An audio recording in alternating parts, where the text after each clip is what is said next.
Hello my dear children, मैं doctor Niharika एक बार फिर आपका स्वागत करती हूँ। आओ पढ़ी क्लासेस के अंतर्गत आज हम पढ़ रहे हैं कक्षा 7वीं का एक बहुत सुंदर पाठ का नाम है अपूर्व अनुभव। यह अनुभव तेत्सुको कुरियानागी द्वारा जापानी भाषा में लिखा गया है, जिसका अनुवाद पूर्वा यागिक कुशवाहा ने किया है।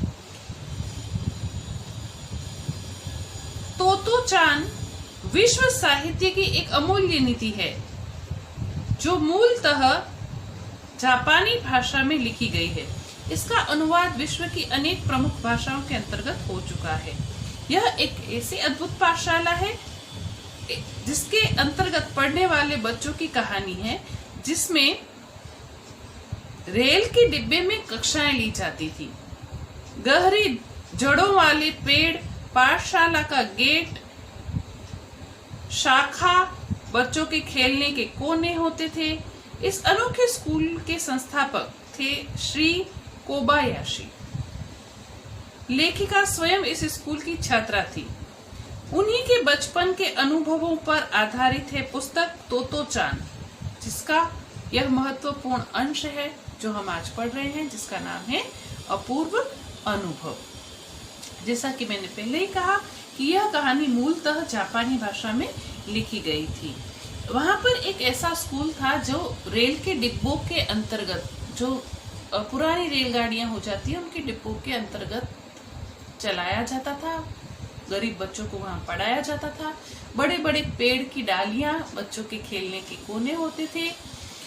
तो उन खुले वातावरण में पढ़ने के बाद ज्ञान प्राप्त करके लेखिका ने अपने जीवन के अनुभवों के कुछ अंशों को इस पाठ में हमारे सामने प्रस्तुत किया गया है।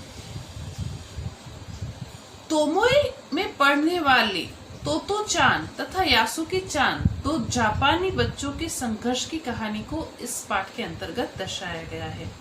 यहाँ हर एक बच्चा एक एक पेड़ को अपने खुद के चढ़ने का पेड़ मानता था, अपना घर मानता था, और वह उसकी निजी संपत्ति होती थी। तोतो-चान यासुकी-चान को अपने पेड़ पर चढ़ने का न्योता देती है। तोतो-चान एक बालिका है, इसका एक मित्र है जिसका नाम है यासुकी-चान, और यासुकी-चान जो है वह पोलियो से ग्रस्त बालक है। यासुकी-चान को पोलियो हो गया था, जिस कारण वह पेड़ पर चढ़ नहीं सकता था। तोतो-चान का पेड़ मैदान के बाहरी हिस्से में कुहोबत्सु जाने वाली सड़क के पास था। उस बड़े पेड़ पर चढ़ने पर पैर फिसलने लगते थे। ठीक से चढ़ने पर जमीन से 6 फुट की ऊंचाई पर स्थित एक द्विशाखा तक पहुंचा जा सकता था। द्विशाखा यानी पेड़ का ऐसा हिस्सा जो 2 डालियों में बटा हुआ हो। वह झूले जैसी आरामदेह जगह थी। तोतो-चान अक्सर खाने की छुट्टी के समय या स्कूल के बाद उस पेड़ पर चढ़ी हुई मिलती थी। वहां से वह दूर आकाश को या सड़क पर जाने वाले लोगों को देखा करती थी। तोतो-चान यासुकी-चान के साथ मिलकर यासुकी-चान को पेड़ पर चढ़ाने की एक योजना बनाती है। वे अपने घर में अपने माता पिता को भी इस योजना के बारे में कुछ नहीं बताती। दोनों बच्चे नहीं बताते, क्योंकि अगर बता देते तो डांट पड़ने की संभावना थी।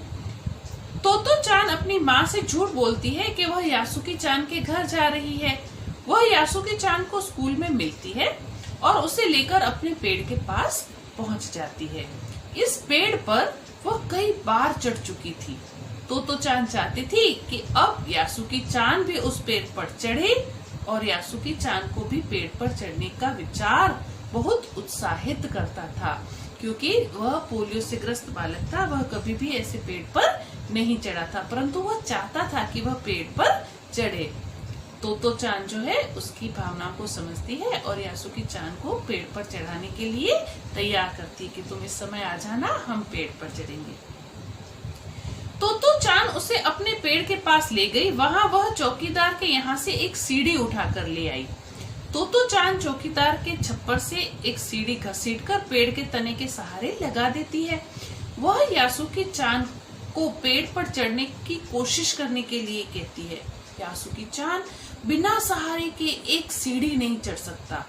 वह निराश हो जाता है, परंतु तोतो-चान कभी हार नहीं मानती और फिर चौकीदार के छप्पर की ओर दौड़कर वहां से एक तिपाई सीढ़ी ले आती है, एक सीढ़ी जिसके 3 पाहे होते हैं। वह सीढ़ी लेकर आती है, पसीने से लथपथ होती हुई वह सीढ़ी द्विशाखा से लगा देती है। तोतो चान उस सीढ़ी की एक एक सीढ़ी पर चढ़कर ऊपर चढ़ने आने के लिए यासुकी चान की खूब मदद करती है। यासुकी चान भी अपनी पूरी शक्ति लगाकर पेड़ पर चढ़ने की कोशिश कर रहा था। आखिरकार वह पेड़ के पास पहुंच जाता है।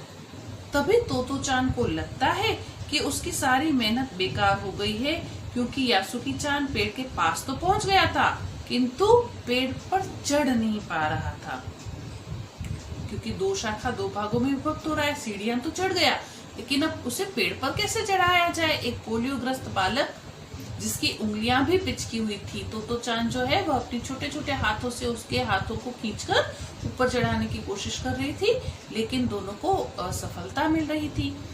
तोतो चान का मन हो रहा था कि वह मन ही मन में रो ले, लेकिन वह रोती नहीं है, क्योंकि यदि वह हिम्मत हार जाएगी तो यासुकी चान का भी मन टूट जाएगा।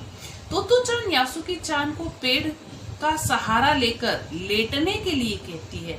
वह उस पेड़ की ओर पूरी शक्ति से खींचने लगती है। जब तोतो चान तिपाई के ऊपर वाले सिरे पर लेट जाता है तो वो जोर से खींचकर उसे पेड़ पर चढ़ाने की कोशिश करती है। यह एक खतरे से भरा हुआ काम था। यदि यासुकी चान गिर जाता तो उसे बहुत चोट लग सकती थी। यासुकी चान को तोतो चान पर पूरा विश्वास था, अतः अंत में तोतो चान यासुकी चान को अपने पेड़ पर खींचकर लाने में सफल हो जाती है। यासुकी चान को विश्वास था कि मेरी मित्र तोतो चान जो इतना प्रयत्न कर रही है, निश्चित रूप से मुझे पेड़ पर चढ़ा ही लेगी। तो दोनों मित्रों ने मिलकर पूरी कोशिश की और अंत में तोतो चान को सफलता प्राप्त हो गई और वह यासुकी चान को खींचकर पेड़ पर लाने के लिए सफल हो जाते हैं। जब वह सफल हो जाती है तो कहती है, मेरे घर में तुम्हारा स्वागत है। और पेड़ उसके लिए अपना घर था, वो अपने मित्र का अपने घर में स्वागत करती है। पसीने से लथपथ तोतो चान सम्मान से यासुकी चान का अपने पेड़ पर स्वागत करती है। वे दोनों काफी देर तक पेड़ पर बैठकर इधर उधर की बातें करते रहे। यासुकी चान के लिए पेड़ पर चढ़ने का यह पहला और अंतिम अवसर था, इसीलिए पेड़ पर चढ़कर जो उन्हें अपूर्व अनुभव प्राप्त हुआ, तोतो चान को अपने मित्र की खुशी को देखकर जो खुशी हुई वह अपूर्व अनुभव था। और यासुकी चान के लिए पेड़ पर चढ़कर दुनिया के लोगों को देखना, दूर दूर के दृश्यों को देखना एक अपूर्व अनुभव था। इस प्रकार 2 मित्रों ने अपने दृढ़ निश्चय से अपूर्व अनुभव को प्राप्त किया और अपनी प्रसन्नता को दुगना कर दिया। हालांकि इस अपूर्व अनुभव को प्राप्त करने के लिए उन्होंने अपने माता पिता से झूठ बोला, सच्चाई छिपाई, परंतु यदि उनका उद्देश्य सही था तो उन्हें निश्चित रूप से सफलता भी प्राप्त हुई। मैं आशा करती हूँ कि संक्षेप में पढ़ाए गए इस पाठ को अक्षरशः वाक्य के अनुसार एक एक वाक्य पढ़कर मेरे सभी बच्चे समझने का प्रयत्न करेंगे। मैंने सिर्फ सारांश प्रस्तुत किया है। अभ्यास प्रश्नोत्तर के लिए डिस्क्रिप्शन बॉक्स में दिए हुए लिंक को क्लिक करें और आओ पढ़े से निरंतर जुड़े रहें। बहुत बहुत